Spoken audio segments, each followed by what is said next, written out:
कहने लगे अच्छा आपने सैर की है तो फिर ये बताएं कि इसी रास्ते पर हमारे काफले गए, एक काफला गया होगा, ऐसे कुछ काफलों का जिक्र है, लेकिन उन्होंने काफले के बारे में पूछा, काफला किया हुआ है तिजारत के लिए, वो कहां है, वापस आ रहा है, किस जगह पहुंचा हुआ है, कब वो पहुंचेगा। अब मेरे मुस्तफा ने ये नहीं फरमाया कि मुझे पता नहीं कि वो काफला कहां, नहीं, उसने बोला हाँ मैंने उस काफले को देखा है,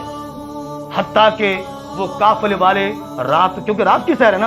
आराम कर रहे थे, एक बर्तन था, प्याला था, वो ढका हुआ था, उसमें पानी था, वो ढक्कन मैंने साइड पे करके पानी पिया। या सुभान अल्लाह, वो पानी पिया, और याद रखो फलां तारीख को, फलां डेट को, गुरूब आफताब के वक्त वो काफला यहां पहुंचेगा। अब कुछ दिन गुजरे, जब वो तारीख आई, सारा मक्का जमा, सारा मक्का जमा, कि ये बात अगर झूठी हो गई तो हम फिर मजाक उड़ाएंगे माज़अल्लाह, जो उनका मिशन था। लेकिन ये ऐसा कैसे हो सकता था, वो शम्मा क्या बुझे जैसे रोशन खुदा करे। फरमाया कि वो सारे कुफार जमा हैं और एक उनका गिरोह सूरज के गुरूब होने को देख रहा है, और एक उनका गिरोह काफले को देख रहा है कि सूरज कब गुरूब होता है, काफला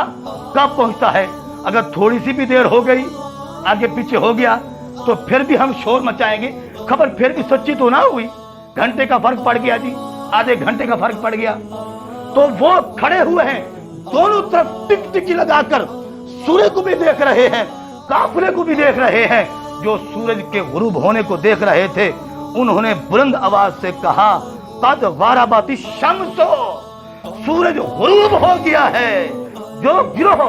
उस काफले की तरफ देख रहा था, उन्होंने बुलंद आवाज से कहा, कद कादिमत ईरो,